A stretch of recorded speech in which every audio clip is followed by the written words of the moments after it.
Good morning, bonjour, hola, iha, salam alaikum. And I wish I could go on and on and on and greet everyone in the world in their given language. Wouldn't that be wonderful? Could you imagine how many doors and relationships could be opened to you by greeting someone in their own language and making an effort to understand what they're all about? And the same is true when we put our minds to imagining what it would be like to understand everybody's truth. Because truth is subjective in many ways, is it not? My truth may be very different than yours, and that's simply because of perhaps where I was born. You know, we are born on this planet somewhere, and we are given a name, and we are given an identity, and we are given a religion, and we are given cultures. But sadly, many of us will have to work our entire lives to defend our truths.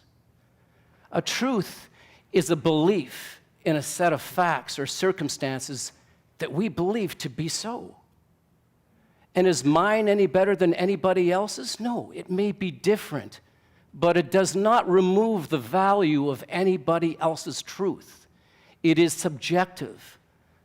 I may believe in a particular God, and you may believe in a very different God. I may imagine something quite different about the way I should handle myself, and you might do the same. Doesn't mean I'm better. Doesn't mean I'm right. And doesn't mean that anyone here has the absolute truth. Who knows? The important thing that I have discovered in my many years of dealing with people is that we are more similar than we are different. And when we make an effort to understand someone's truth the way that they see it, we begin to build bridges as opposed to building walls. And that is so important. The topic of truth, wow, that is something else. The topic of truth has been something that has been written about, debated, discussed since I'm imagining the very beginning of time. Imagine, Irish playwright Oscar Wilde once wrote that the truth is rarely pure and never simple. Greek philosopher Plato once said, "The person who is the most despised in life is he who speaks the truth." Get your head around that one, right?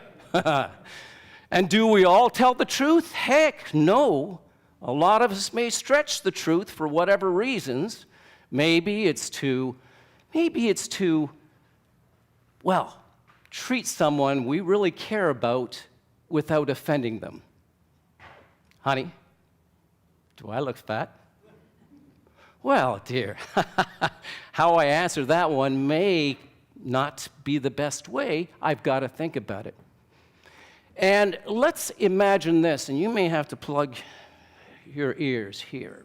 But our children are being raised with mixed messages at times, are they not? You know, Daddy, is there a Santa Claus? Well, pumpkin, of course there is. And if you're a good girl, Santa Claus is going to come and leave you a lot of presents. Now, let's fast forward a couple of years. Daddy, is there a Santa Claus? Well, dear, no, I guess you are old enough to know the truth that there isn't. So I guess that means the Easter Bunny is out of the question, and the Tooth Fairy, I can't believe in them anymore either. So we are giving our children often very mixed messages. But why do people give that? Well, in as far as some things, it's customary. You know, there's a little story to try to get people to behave in a certain way. So we'll make up this story, and as they grow up, we'll disclose the truth to them. It may be that. Oftentimes, I have seen people stretch the truth, tell outright lies for profit, gain, or out of fear. because they are afraid that if they say something, it may jeopardize their life or the life of others.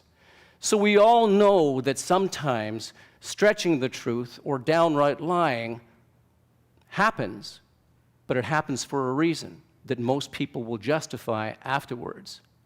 And again, the truth and lies is subject to the way we choose to use it. But it does exist. Our ancestors did us a great service when they began to use sounds to create words, didn't they? You know, I imagine the first few sounds and first few words that were uttered were things like danger, wolf, food, mine, yours. And over the years, we've created sentences. And these sentences, this language, has allowed us to build so many wonderful things, a social structure. We've built economics, we've built governments, we've built all kinds of things through the use of language. It's an amazing thing. We've used it to describe the way that we see our world through our eyes. And it's a beautiful thing.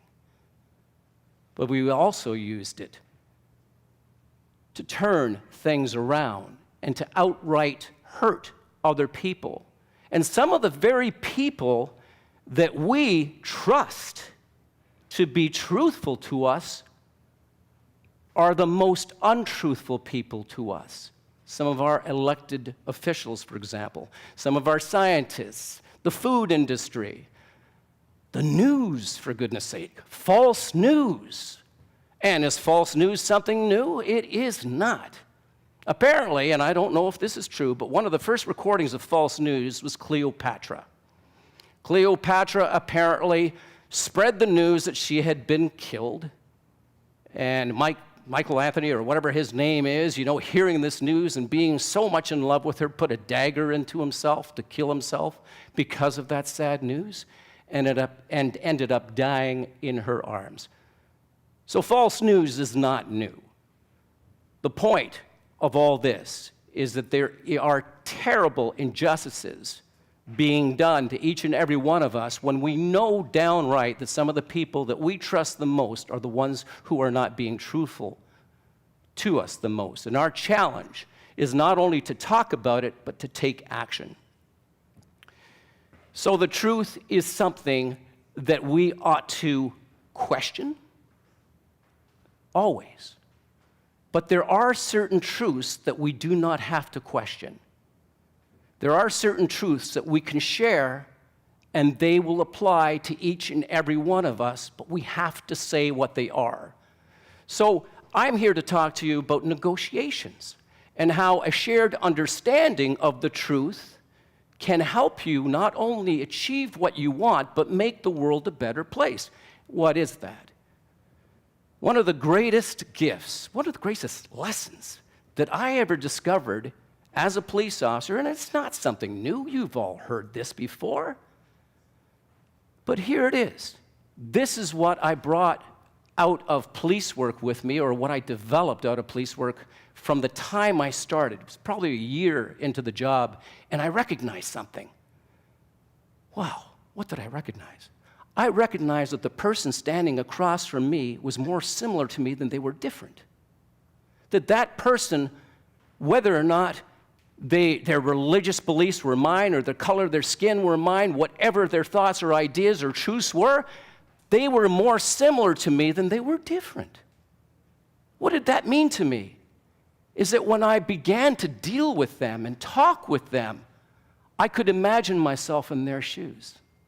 I could imagine what it must be like when a police officer comes to you and says, you need to do this, and I need you to do that.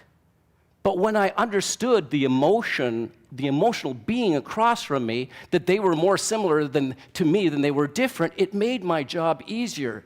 It made my job easier because I could use my language, this wonderful language, to do something different and to empathize with them, to tell them I understand how it must feel, and explain myself to them. When we get into a negotiation, what is a negotiation, folks?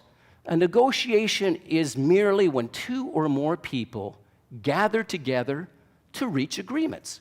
It's pretty much what a negotiation is. It's when we want to ask something from someone and get them to cooperate or at least listen to us and engage in a two-way conversation to help us meet somewhere in the middle where we're both happy. The age of demanding something from someone is over or should be over. Many business people will say, well, I got the upper hand here, and you're going to do what I say. Well, that doesn't do anything to help build relationships. And a lot of business people, or it doesn't matter, business people, those who want the most out of you may be prepared to stretch the truth, outright lie, or not follow through on the commitments that they make. The shared understanding of the truth. For me, when I walked into, say, and I'm going to use this as a negotiation, but when I walked into interrogate, and everybody hates that word interrogation, cops interrogate, right? You get the image that we got a spotlight. Hey, I got to tell you, yeah, I want everything. I want to know everything. Well, you get nothing out of me, copper, nothing. Well, you got to tell me everything. It's not the way it's done.